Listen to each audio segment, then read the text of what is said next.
मिनश्शैतानिर्रजीम बिस्मिल्लाहिर्रहमानिर्रहीम। नाज़रीन, मेरे नहायत ही मोहतरम व्यूअर्स, अस्सलामु अलैकुम। आज मैं हाज़िर हूँ जो कुरान पाक बच्चे शुरू कर रहे हैं या जो अडल्ट्स हैं जिन्होंने कुरान पाक पढ़ा नहीं है, अब पढ़ना चाहते हैं, तो उनके लिए मैं हाज़िर हुआ हूँ।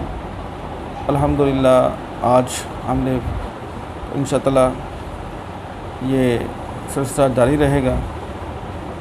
आज हम पढ़ते हैं जो हरूफ़ हिजा हैं वो कितने हैं और उनका जो अरबी जो कुरान पाक है उसके अंदर क्या किरदार है वो हम पढ़ेंगे आज, और उनकी आज पहचान करेंगे कि वो कैसे पढ़े जाते हैं, उनकी पहचान कैसे कराई जाती है।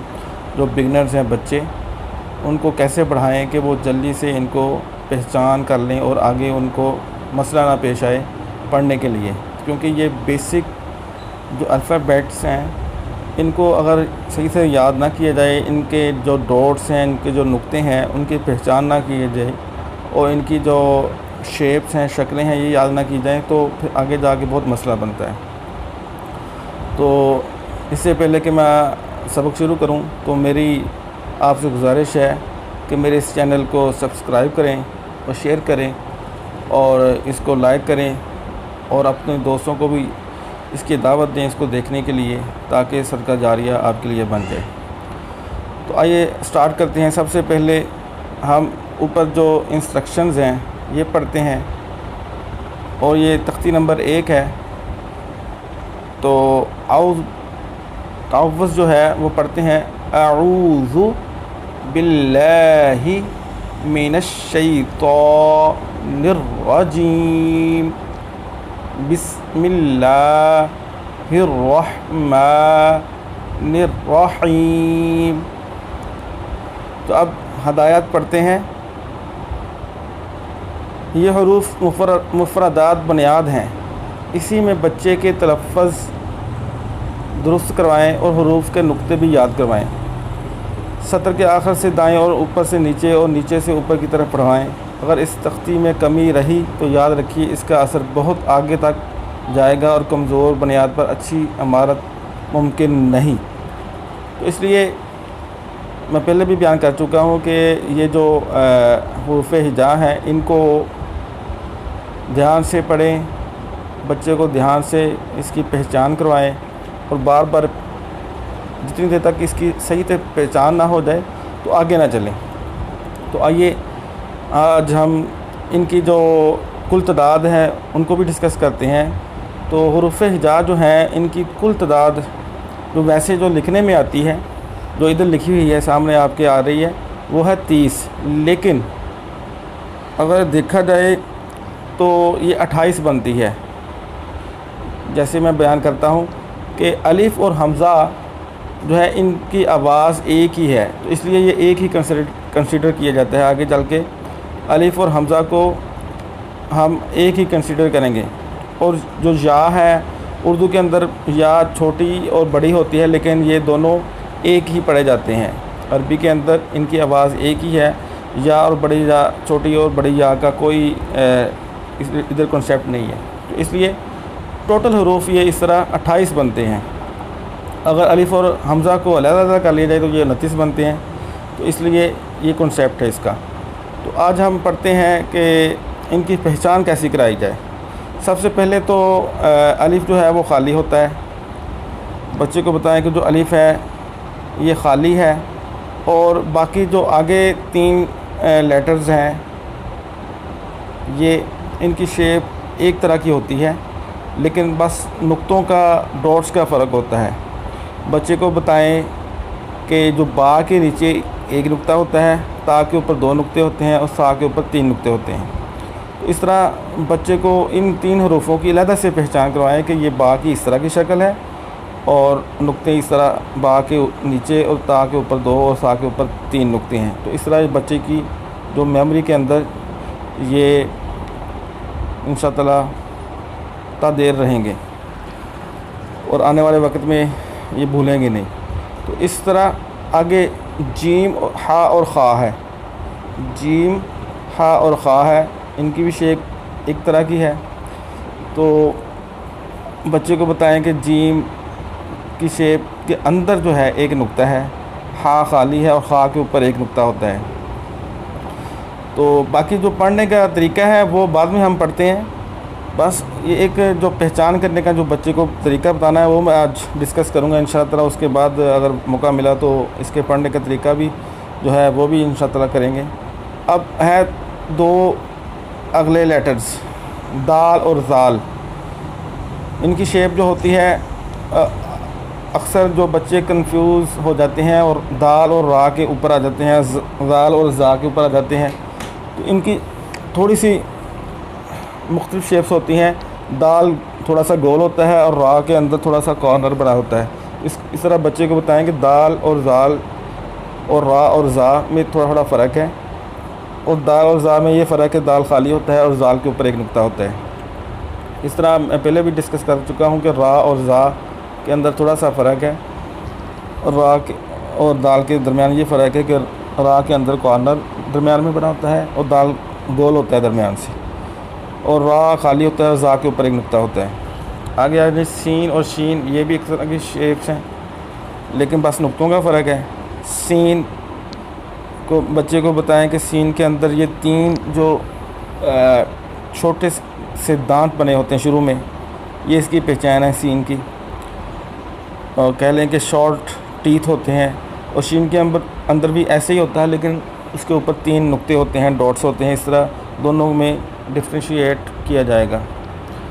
अब स्वाद है, दोनों की जो शेप्स हैं वो सीन और शीन का जो एंड वाला हिस्सा है वो इसके अंदर भी आता है, लेकिन शुरू वाला जो हिस्सा है सीन और शीन का वो इसमें थोड़ा मुख्तलिफ हो जाता है स्वाद और द्वाद का।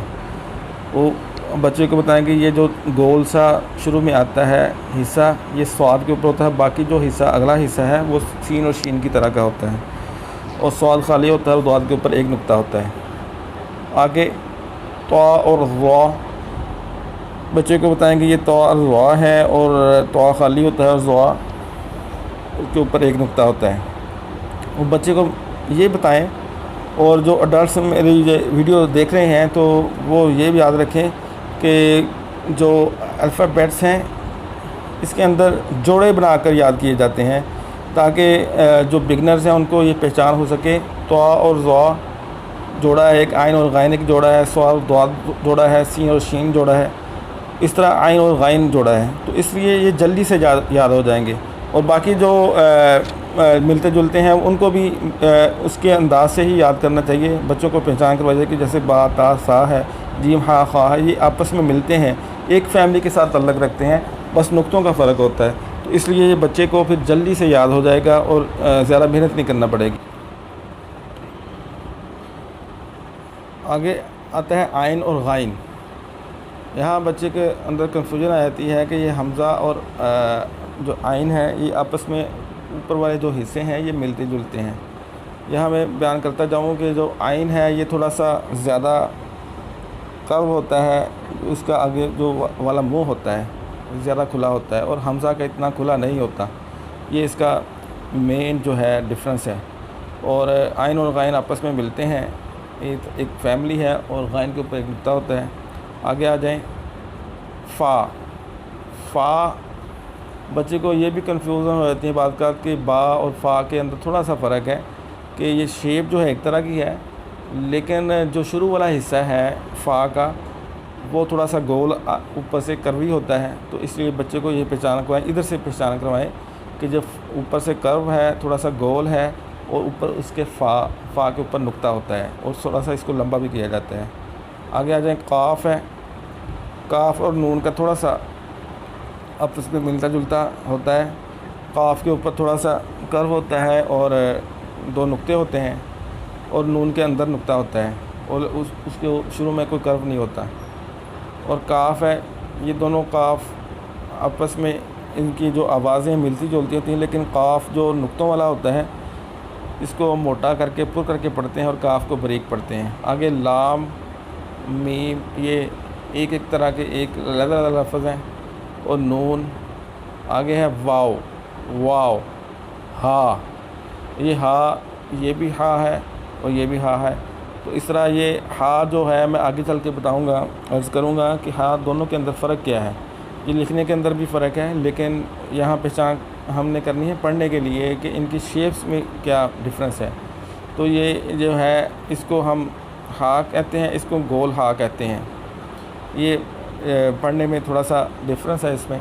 और हमज़ा और या, तो इस तरह ये बच्चे को पहचान करवाएं। और बाद में जब बच्चे को थोड़ी सी पहचान होना शुरू हो जाए तो फिर ऊपर से नीचे को बच्चे को याद करवाएं कि या है, नून है, फ़ा है, वाद है, रॉ है, जीम है। इसके बाद उल्टा उससे सुने, ऐसे रैंडमली सुने कि ताकि उसको ज़्यादा से ज़्यादा याद हो जाए।